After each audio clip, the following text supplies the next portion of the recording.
Assalamualaikum ladies and gentlemen, we are back with another video of FinClub Academy. So last time जो हमने banking की एक video बनाई थी तो वो थोड़ी सी न सिर्फ ये कि लंबी हो गई but at the same time एक फीडबैक ये आया कि वो थोड़ी ज़्यादा कॉम्प्लिकेटेड हो गई है एंड उसके अंदर काफ़ी ज़्यादा टेक्निकल जार्गन्स हो गए हैं. So people found it a bit difficult to understand और वो सही तरीके से शायद कॉन्सेप्ट क्लियर नहीं हो पाया. हमारी जो व्हाट्सएप कम्युनिटीज़ हैं, जो ग्रुप्स हैं, उसके ऊपर मैंने पोल रन किया था तो उसके ऊपर यही था कि आप एक अगर दूसरी वीडियो इसका रीडू कर लें या सिंपलर वर्जन तो दैट वुड बी हेल्पफुल. सो इसी वजह से वी आर बैक टुडे और आज हम बैंकिंग के ऊपर दोबारा से बात करेंगे and will try to make it not just shorter in terms of length of the video but at the same time will also try to make it much simpler and easier for you to understand. चलें तो फिर शुरू करते हैं.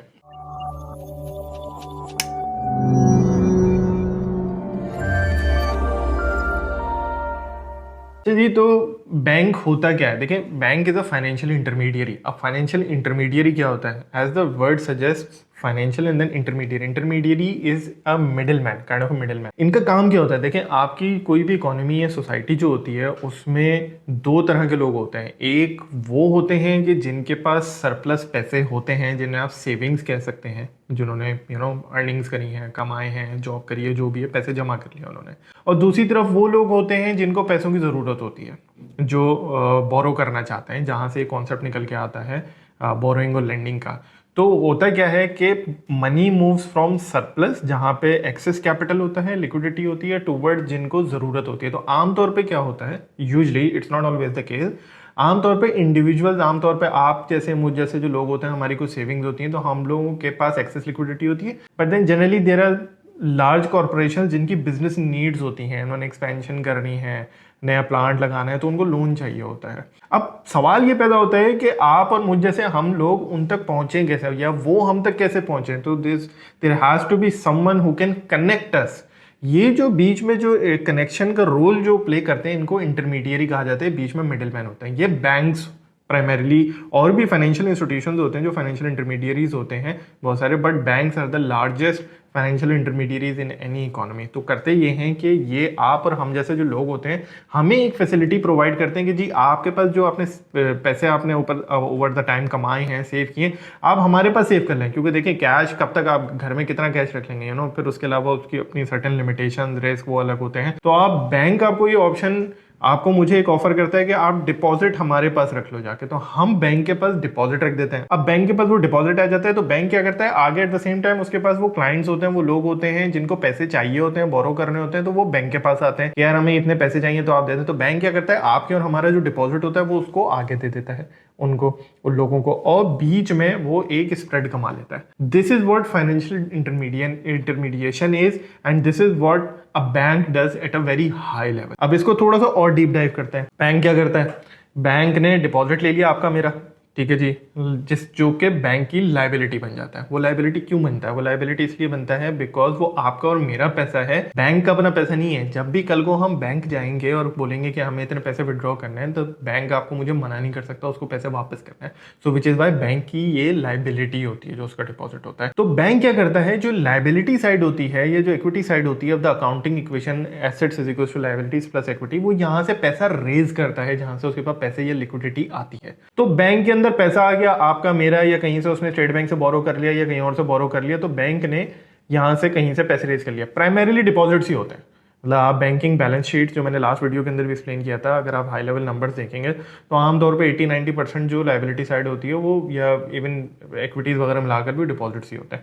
सो deposit से पैसा आ गया, अब बैंक उसको आगे कहीं डिप्लॉय करेगा. ठीक है, आमतौर पे दो एवेन्यूज होते हैं डिप्लॉयमेंट के. एक वो जो मैंने थोड़ी देर पहले मेंशन किया कि लोन्स, एडवांसेस जिसको कहा जाता है, जिसमें यूजुअली वो कंपनीज आ जाती हैं, सीमेंट कंपनीज आ गई, फर्टिलाइजर कंपनीज आ गई, कोई भी कंपनीज आ गई जिनको कोई एक्सपेंशन करनी है, अपनी वर्किंग कैपिटल रिक्वायरमेंट्स हो सकती है. वर्किंग कैपिटल का मतलब ये, उन्हें कोई रॉ मटेरियल इंपोर्ट करना है तो शॉर्ट टर्म पैसों की जरूरत है, वो लोन लेते हैं. दूसरी तरफ इन्वेस्टमेंट्स आती हैं, जिनको इन्वेस्टमेंट्स कहते हैं.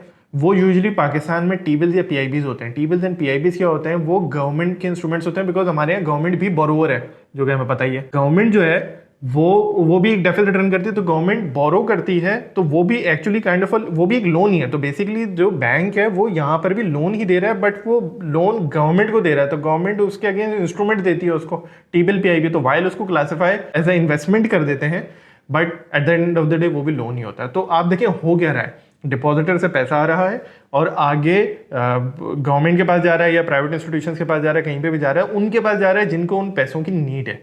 सो व्हाट हैपेंस इज कि जिनको पैसों की नीड है, जिन्होंने पैसे बैंक से ले लिए हैं, अब वो उसकी एक कॉस्ट पे करते हैं।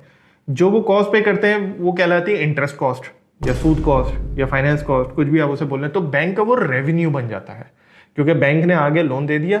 अब लेट से 100 रुपए का लोन दे दिया, उसके ऊपर लेट से 12% का मार्कअप रेट लगा दिया। तो जब वो आगे 12% सालाना उनको देगा, तो 100 रुपए पे 12 रुपए देगा इनको, तो बैंक का 12 रुपए रेवेन्यू हो गया। अब बैंक उसमें से डिपॉजिटर को क्या देता है? तो यूजली आमतौर पर अभी इस वक्त जो मोस्ट पॉपुलर है, 2 टाइप के डिपॉजिट्स होते हैं, करंट अकाउंट और करंट डिपॉजिट होता है और सेविंग्स डिपॉजिट होता है। वैसे तो टर्म डिपॉजिट भी होता है, बट वो बहुत छोटा परसेंटेज रह चुका है इन द मिक्स। तो करंट डिपॉजिट वो होता है जिसपे बैंक कुछ भी नहीं देता आपको, कुछ भी नहीं, अंडा। फिर आता है सेविंग्स, उसके ऊपर फॉर्मूला थोड़ा सा बना हुआ है, तो वो 1.5% बिलो पॉलिसी रेट वगैरह करके देना पड़ता है। तो वो लिंक हुआ है इकोनॉमी के इंटरेस्ट रेट से, तो बैंक को वो देना पड़ता है। बैंक ने यहाँ पे करंट वाले को 0 दे दिया, यानी कोई भी रुपया नहीं दिया, सेविंग वाले को कुछ दे दिया। बीच में 12 रुपए का रेवेन्यू इधर से गया था।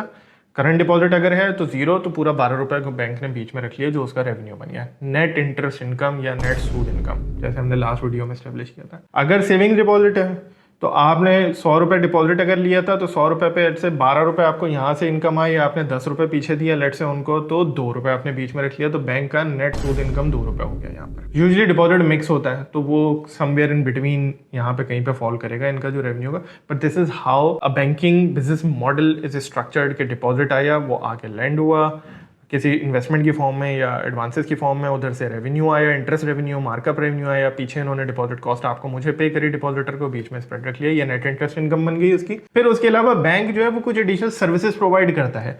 फॉर एग्जाम्पल, जब आपको मुझे देता है वो ATM कार्ड, तो उसके ऊपर सालाना ATM फीस चार्ज करता है।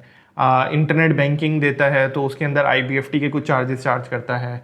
फी इनकम और इस तरह की आ जाती हैं, SMS बैंकिंग के चार्जेस आ जाते हैं आपके, और इस तरह की भी जो फीस वगैरह आ जाती हैं वो आ जाती हैं। बैंक भी थोड़ा बहुत इन्वेस्ट करता है स्टॉक मार्केट वगैरह में, थोड़ी सी सब्सिडीज होती है, वहाँ से कोई डिविडेंड इनकम आ जाता है। तो और भी चीज़ें होती हैं जिनको नॉन इंटरेस्ट इनकम कहा जाता है। ठीक है, ये उसका दूसरा सेट ऑफ इनकम आ गया। ये दोनों मिला लें तो टोटल रेवेन्यू निकल के आ गया। नीचे फिर आप एक्सपेंसेस माइनस करते हैं, जो कि मेजरली होते हैं आपके ऑपरेटिंग एक्सपेंसेस, बैंक चलाने के खर्चे, ब्रांचेस के खर्चे, सैलरीज के खर्चे, ब्ला ब्ला ब्ला जो भी आ जाते हैं। फिर आप प्रोविजंस क्या होते हैं? प्रोविजंस जो होते हैं वो ये होते हैं कि जो आपने लोन आउट आगे किया हुआ है, वो लोन खराब हो गया, आपने पैसे तो किसी को दे दिए थे लेकिन वो खराब हो गया, उसके वो पैसे ही नहीं वापस करने को, जिसमें डिफॉल्ट कहा जाता है, तो वो थोड़ा प्रोविजन माइनस करते हैं, टैक्स माइनस करते हैं, प्रॉफिट निकल के आता है। This is how it is structured. एक और चीज़ मैं यहाँ पे हाईलाइट करूंगा, जो मैंने लास्ट वीडियो में हाईलाइट करी थी, डिटेल में बात करी थी, but I quickly walk through. देखें, जो हमने दूसरे बिजनेसेस स्टडी किए हैं अभी तक, उसमें इनकम स्टेटमेंट पे आप पहले काम करते हैं, फिर बैलेंस शीट पे आप जाते हैं। क्यों? क्योंकि आपका पहले रेवेन्यू आता है, कॉस्ट आती है, वो सारी चीज़ें माइनस होके फिर आखिर में जो प्रॉफिट आता है वो फिर शेप अप करता है आपकी बैलेंस शीट की पोजीशन क्या होगी। So this is how a conventional manufacturing या दूसरा trading business model works. But जब बैंकिंग में जाते हैं तो देखें आप, it all starts with your deposits और द बैलेंस शीट। कि बैलेंस शीट पहले बनती है और फिर वो जैसी बैलेंस शीट है वो रिफ्लेक्ट करती है इनटू योर इनकम स्टेटमेंट। अच्छा गाइज, सो इसमें भी जो लास्ट टाइम हमने वीडियो करी थी उसमें भी हमने MCB को केस स्टडी के तौर पे लिया था, बिकॉज जैसे मैंने एक्सप्लेन किया था कि उसकी बैलेंस शीट और इनकम स्टेटमेंट का जो स्ट्रक्चर है, it's simpler and easier to understand than may be UBL, because उसमें थोड़ा सा मैंने आपको बताया था कि उसमें बोरोइंग को उन्होंने डिफरेंट तरह से प्ले किया है हेज फंड स्टाइल में, तो वो थोड़ी सी कॉम्प्लिकेटेड हो जाती है। But MCB is quite relatively easier to understand. So let's focus on MCB again as a case study, because हम यहाँ समझने की कोशिश कर रहे हैं दिस। फिर अगेन एक्सेल फाइल की हम वर्किंग करेंगे आज दोबारा। It will be less accurate, जैसे मैंने आपको लास्ट टाइम भी एक जुगाड़ू अप्रोच में बताया था, it won't be as accurate as the last workings, but आपको समझ आ जाएगा एंड हाई लेवल आपको आइडिया हो जाएगा कि हम किस तरफ जा रहे हैं, किस तरह के नंबर्स हो सकते हैं, किस तरह की सेंसिटिविटीज़ हो सकती हैं। हाई लेवल आपको चीज़ों को बहुत अच्छा आइडिया हो जाएगा, समझने के लिए सही है, ट्रेंड समझने के लिए अप्रोच बिल्कुल सही है, बट एक्यूरेसी इसकी कम होगी। एंड वैसे भी जब आप फोरकास्टिंग करने जा रहे होते हैं तो एक्यूरेसी वैसे भी कम ही होती है, and you are focusing on trends actually, कि किस तरह की आउटलुक है, किस तरह का ट्रेंड है। सो अगेन फ्यूचर तो अल्लाह ताला ही जानता है, इट्स वेरी डिफिकल्ट, तुक्का ही लग सकता है कि बिल्कुल स्पॉट ऑन कुछ चीज़ हो जाए। सो अगेन चलें स्क्रीन की तरफ चलते हैं। देखें, ये एक लास्ट टाइम इस तरह की कुछ स्क्रीन थी, ये जो एक्सेल फाइल आपको इनेबल की गई थी उसमें भी आपने देखा होगा, ये काफ़ी एक बड़ा जानवर था जिसको हमने टेम करने की कोशिश करी थी। यहाँ पे ये देखें काफ़ी डिटेल्ड है। तो इनकम स्टेटमेंट बहुत डिटेल्ड थी, फिर ये एक बैलेंस शीट थी बहुत लंबी सी, एसेट साइड, लाइबिलिटी साइड, ये सब चीज़ें करके हम लोगों ने फिर आखिर में एक एक इनकम स्टेटमेंट या प्रोजेक्शन हमने रेडी करी थी। इस मर्तबा मैंने एक डिफरेंट अप्रोच लेके आ रहा हूँ आप लोगों को समझाने के लिए, जिसमें मैंने इनकम स्टेटमेंट बहुत सिंपल कर दी है। इंस्टेड ऑफ इंटरेस्ट रेवेन्यू के मैं अलग से यूज़ करूँ कि एडवांसेस का क्या रेवेन्यू था, उसका क्या रेवेन्यू था, करंट डिपॉजिट की कॉस्ट क्या थी, उसकी कॉस्ट क्या थी, वो सब मैंने छोड़ दिया। डायरेक्टली उस स्प्रेड पे फोकस करेंगे जो थोड़ी देर पहले मैंने आपको एक्सप्लेन किया था कि जैसे करंट डिपॉजिट पे यहाँ पे कुछ नहीं देना और यहाँ पे आपने जितना भी कमाया वो आपकी जेब में आ गया, तो सारा ये स्प्रेड आपकी जेब में चला गया। सेविंग्स पे आपको कुछ देना होता है, इधर आपने एसेट से जितना आ रहा होता है वो बीच में एक छोटा सा स्प्रेड होता है, वो आपकी पॉकेट में चला जाता है। So we will use this approach on your deposit, because deposit as I said earlier is your major source of liquidity, जो कि आगे बैंक डिप्लॉय करता है और बीच पे उस पर कमाता है। तो let's focus on the deposit side उस तरीके से। तो इस तरीके से आ जाते हैं। अब ये डिपॉजिट्स हैं, कुछ हिस्टोरिकल डेटा मेरे पास था, मैंने उसका ब्रेकडाउन निकाल लिया। फॉर एग्जांपल जैसे टोटल डिपॉजिट्स आप देख सकते हैं 2024 के एंड में रफली कोई 1.9 ट्रिलियन जैसे हैं। करंट डिपॉजिट्स का भी नंबर ही इन्होंने रफली प्रोवाइड किया हुआ है, और अदर्स मैंने क्लब कर दिए जिसमें दो ही होते हैं, प्राइमरीली सेविंग्स और टर्म डिपॉजिट होते हैं, जिन पे दोनों पे आपको कॉस्ट पे करनी पड़ती है एज अ बैंक। एक और काम मैंने किया जो आपको शायद लास्ट वीडियो से याद हो, अगर नहीं है तो कोई मसला नहीं। बैंक के भी जो ऑपरेशंस होते हैं उसमें एक पीकेआर यानी पाकिस्तानी रुपये का कंपोनेंट होता है, जो कि बिगेस्ट बाय फार कंपोनेंट होता है, और एक छोटा सा आपका जो सेगमेंट होता है वो डॉलर या फॉरेन करेंसी का होता है, जिसमें आप डीलिंग कर रहे होते हैं, क्योंकि आपके कुछ क्लाइंट्स होते हैं उनके डॉलर डिपॉजिट्स होते हैं, एक्सपोर्ट्स कर रहे होते हैं, आपके इंपोर्ट्स कर रहे होते हैं, तो आपका डॉलर सेगमेंट भी थोड़ा सा होता है। तो आपके डिपॉजिट्स और पीकेआर मैंने रफली एक थोड़ा सा रेशो वगैरह मैंने देखा था, तो 92% ये आप जैसे कि देख सकते हैं स्क्रीन के ऊपर, 92% पे मैंने पीकेआर डिपॉजिट्स हिस्टोरिकली भी मैंने लगा दिया। ऑल्दो हिस्टोरिकली ऐसा नहीं होगा मोस्ट लाइकली, एक्चुअल के ऊपर मैं नहीं गया क्योंकि मैं I wanted to keep it simple, ये मैंने हिस्टोरिकल डाल दिया। एफसीवाई मैंने डिफरेंशियल लेके निकाल लिया। फिर एक चीज़ और जो समझने की है, क्योंकि करंट डिपॉजिट जो होता है उसके ऊपर बैंक आपको कुछ भी पे नहीं करता, जीरो अगेन अंडा देता है, तो उस करंट डिपॉजिट को अलग से देखना बड़ा ज़रूरी होता है। तो हम उसको का रेशो कहते हैं, सी ए रेशो, का इज करंट अकाउंट रेशो। जितना ज़्यादा एज ए परसेंटेज या मिक्स के अंदर पाई के अंदर करंट डिपॉजिट होगा, उतना अच्छा स्प्रेड होगा उस बैंक का, एंड हेंस उतने अच्छे नंबर्स और रेशोज होंगे। सो अब इस बैंक का अगर आप जैसे निकालेंगे, तो ये मैंने ऊपर यहाँ कैलकुलेट किया हुआ है, ये देखें का रेशो इसका रफली 49% बनता है यहाँ पे, और ये हिस्टोरिकली आप देखें बढ़ता चला गया। सो बैंकों में यही आपको not just in MCB but सारे बड़े बैंकों में खासतौर पे नजर आएगा कि over the year somehow they have manage to increase their current account ratio, और बहुत तेजी से इन्होंने इंक्रीज किया है। लोगों को पता नहीं कैसे कन्विंस कर लेते हैं कि वो कुछ भी नहीं देते उनको, and people still maintaining the deposits with them, और उस पर ही पूरा कमा रहे होते हैं। तो ये बड़ा ज़रूरी है रेशो, इस वजह से मैंने अलग से कैलकुलेट कर लिया यहाँ पे डिवाइड करके, और यही सेम रेशो मैंने एक अजम्पशन लिया है कि पीकेआर वाले डिपॉजिट्स का भी यही होगा और एफसीवाई में भी यही ब्रेक डाउन होगा। So that is an assumption. अब आगे चलते हैं। तो एक मैं यहाँ पे एक एवरेज डिपॉजिट ग्रोथ अगर मैं निकालता हूँ इस बैंक की हिस्टोरिकल, तो 11% जैसी रही है। ये 11.4 थी, हमने पहले भी देखा था। मैं यहाँ पे अजम्पशन लगा देता हूँ कि 11.5% फ्यूचर में भी डिपॉजिट ग्रोथ इसकी होगी। सो ये आपके सामने मैं टोटल डिपॉजिट्स को यहाँ पे फोरकास्ट करता हूँ। 1 प्लस आप ग्रोथ कर देते हैं तो वो निकल आता है आपका, ये आपके टोटल डिपॉजिट्स आ गए। करंट का रेशो मैं 50% कर लेता हूँ, बिकॉज बैंक का जो फोकस है बहुत ज़्यादा करंट डिपॉजिट्स के ऊपर है, तो ये 50 जैसा 49 दो ही है, 50 का एक अजम्पशन ले लेता हूँ। तो मैं यहाँ पे इसको ब्रेक डाउन कर देता हूँ इनटू करंट एंड अदर। तो करंट मैंने ये कर दिया, ये निकल आया आपका करंट, और इसमें से मैं टोटल में से माइनस कर दूंगा तो ये बाकी भी रह जाएगा आपका। ये डन हो गया आपका। अब हम आ जाते हैं पीकेआर। सो जैसे मैंने आपको थोड़ी देर पहले मेंशन किया कि एक मैं अजम्पशन ले रहा हूँ, थोड़ा सा डेटा देख के ये अजम्पशन ले रहा हूँ एजुकेटेड, कि 92% of these deposits are going to be PKR deposits. तो ये 92% पीकेआर हो गए इसके डिपॉजिट्स। तो नेचुरली जो आपके रिमेनिंग होंगे वो आपके एफसीवाई यानी फॉरेन करेंसी डिपॉजिट्स हो जाएंगे। ये आ गए आपके।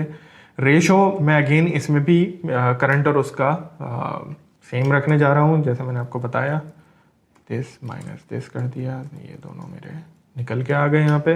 यही मैं सेम रेशो भी अजम्पशन ले रहा हूँ यहाँ पर देखने के लिए कि एफसीवाई में क्या ट्रेंड होगा, तो ये भी निकल के आ गया। तो अब मेरे डिपॉजिट्स के नंबर्स निकल के आ गए। अब बैंक क्या करेगा, देखें इन डिपॉजिट्स को अगेन या तो इन्वेस्ट करेगा टी-बिल्स पी-आई-बीज़ में जाएगा, या आप उसको वो लोन आउट करेगा। इन बोथ वेज वो बेसिकली इसके ऊपर कमाएगा। अब कितना स्प्रेड कमाएगा करंट डिपॉजिट के ऊपर, तो देखिए बैंक जो है ना वो आपको पता है कि पूरा स्प्रेड लगा के चले जाता है। अब एसेट साइड पे कितना कमा लेगा? अब हम यहाँ पे एक इंटरेस्ट रेट का अजम्पशन लेते हैं इकोनॉमी के अंदर। पाकिस्तान में तकरीबन 11.5% जैसा 12% वैसे हो चुका है जिस पे मेंटेन किया है, बट क्योंकि इन्फ्लेशन बहुत लो चल रहा है हम 11.5 का भी एक अजम्पशन ले लेते हैं। बट अगेन ये शीट आपको इनेबल कर दी जाएगी, यू कैन रन दो सेंसिटिविटीज। आपने 15% पे चेक करना है, आपने 6% पे चेक करना है, आप उसको कर सकते हैं। 12 रखना है, आप 12 रखिएगा इसको देखने के लिए, समझने के लिए। मैं अभी 11.5 पे एक वर्किंग बना देता हूँ यहाँ पे। सो अब होगा क्या? अब यहाँ पे कुछ ऐसा होगा कि अगेन एवरेज डिपॉजिट्स देखे जाएंगे कि कितने थे साल के, तो इस बिगिनिंग और एंडिंग का आप एक एवरेज ले लोगे। सो पीकेआर करंट डिपॉजिट्स के ऊपर बैंक क्या कमाएगा? बैंक ये इंटरेस्ट रेट प्लस थोड़ा सा स्प्रेड कमाएगा, क्योंकि एडवांसेस के ऊपर भी इंटरेस्ट रेट के ऊपर आप थोड़ा सा स्प्रेड कमाते हैं, पीआईबीज भी थोड़े से पॉलिसी रेट के ऊपर ट्रेड कर रहे होते हैं। तो मैं यहाँ पे एक अजम्पशन ले लेता हूँ कि 8.5% का स्प्रेड बैंक कमाएगा over and above discount rate. So discount rate मैं यहाँ पे पॉलिसी रेट या जो भी इंटरेस्ट रेट लेना है 11.5% ले रहा हूँ, 11.5 प्लस 0.5 12% में कह रहा हूँ कि बैंक कमाएगा, और ये पूरा उसकी पॉकेट में चला जाएगा। सो ये मेरा एक पहला इसका पार्ट निकल के आ गया कि भाई 111 अरब रुपए तो बैंक यहीं से कमा लेगा आपका। अब मैं इसमें ऐड करता हूँ एक चीज़, वो ये कि बैंक सेविंग्स डिपॉजिट पे भी तो कमाएगा। बैंक सेविंग डिपॉजिट और टर्म डिपॉजिट पे कितना कमाता है वो देखें। जो पाकिस्तान में सेविंग्स डिपॉजिट होते हैं उसके ऊपर बैंक्स आर रिक्वायर्ड टू पे 1.5% बिलो द क्या नाम है, ये एक MDR लगा हुआ है, मिनिमम डिपॉजिट रिक्वायरमेंट, के 1.5% बिलो द पॉलिसी रेट आपको देना है। तो पॉलिसी रेट अगर मैं 11.5 ज्यूम कर रहा हूँ तो उसमें आपको देना पड़ेगा 10%, तो मोटा मोटा 1.5% आप कमाते हो इसके अंदर। तो मैं यहाँ पे 1.5% का एक असम्पशन ले लेता हूँ। तो मेरे PKR वाला काम हो गया, 125 अरब रुपए का नेट इंटरेस्ट इनकम हो गया। अब मेरा FCY कॉम्पोनेंट रह गया जो फॉरेन करेंसी, उसमें भी यही होगा कि जो मेरा करंट डिपॉजिट है वो सारा का सारा मैं उसको अंदर ले जाऊंगा, उसके ऊपर जो स्प्रेड होगा। सो इनटू, अब यहाँ पे मैं आता हूँ।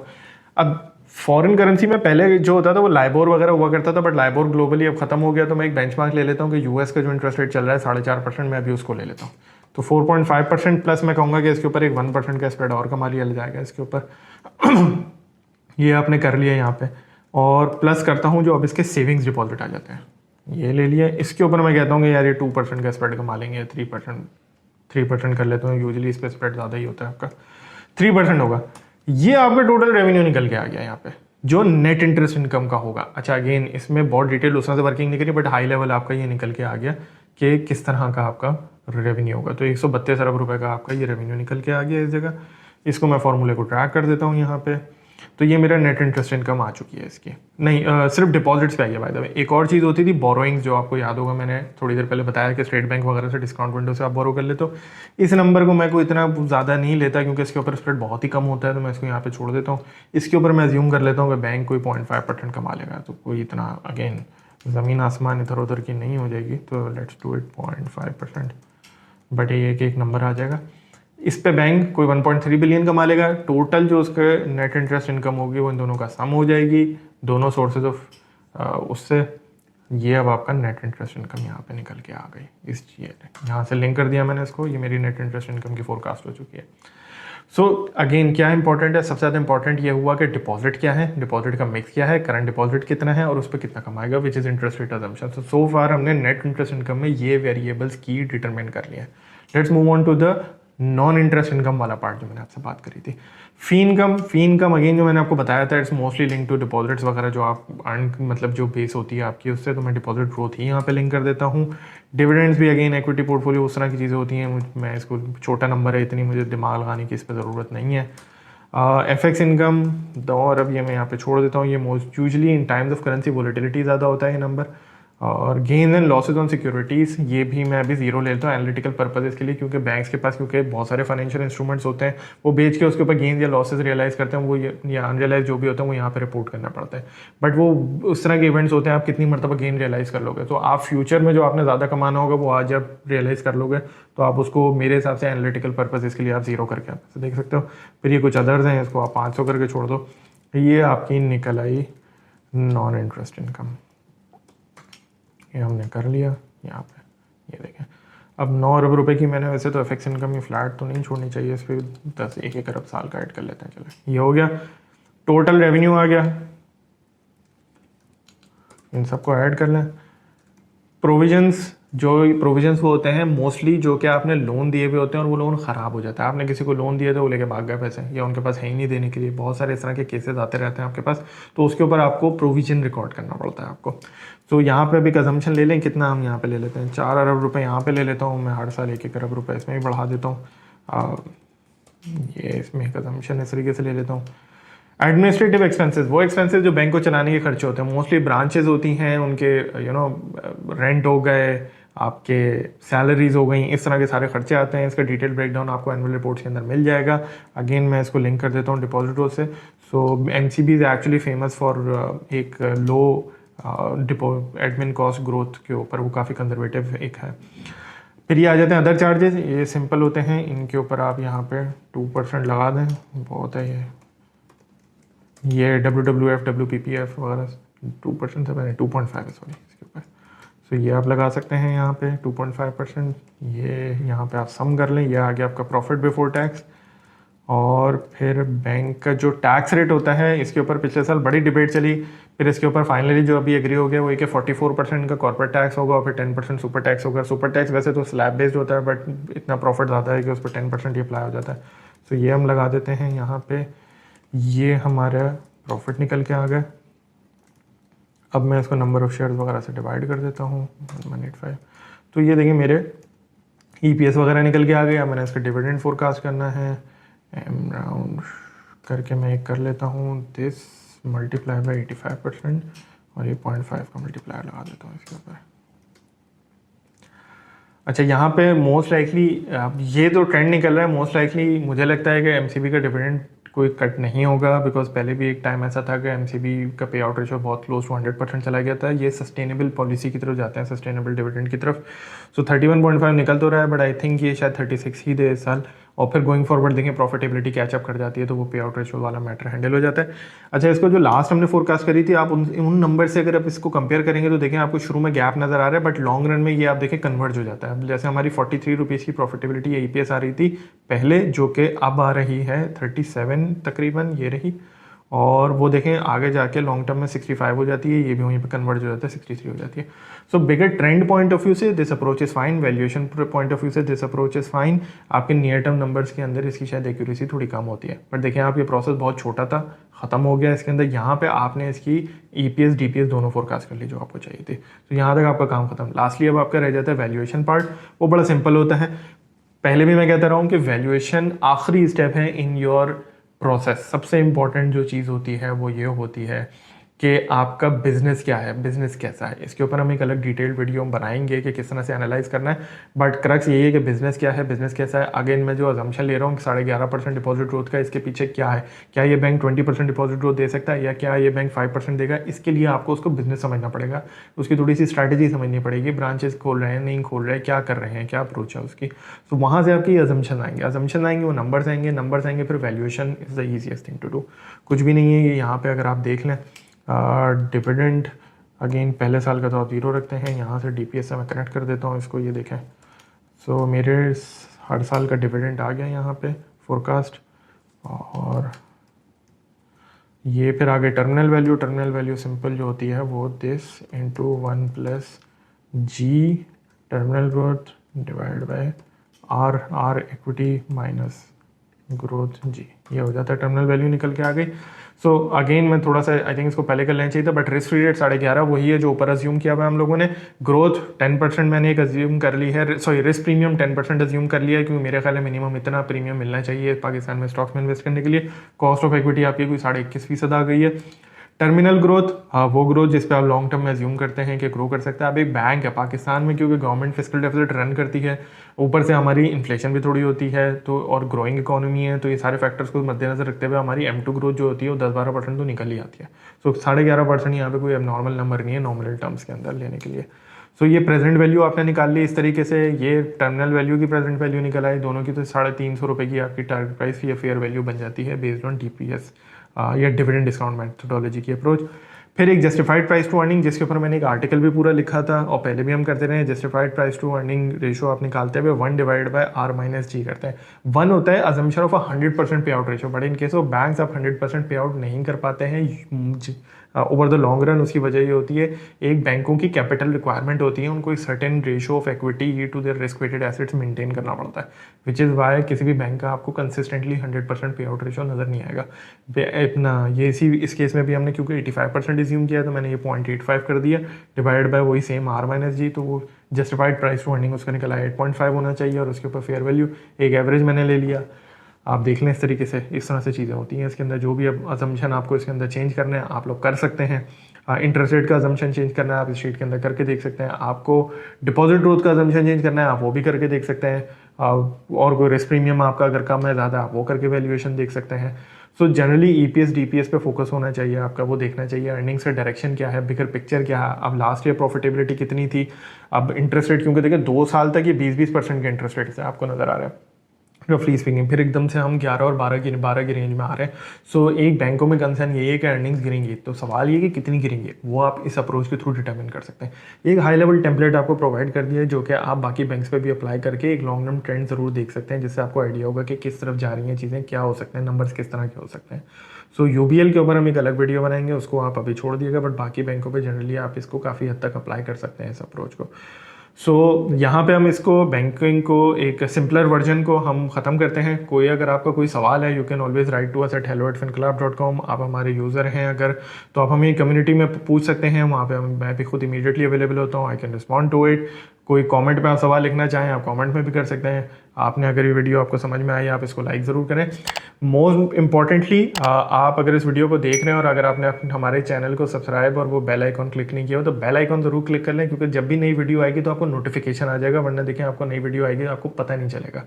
सो यहाँ पे इस नोट के ऊपर ख़त्म करते हैं, और until next time, thank you very much, अल्लाह हाफिज़।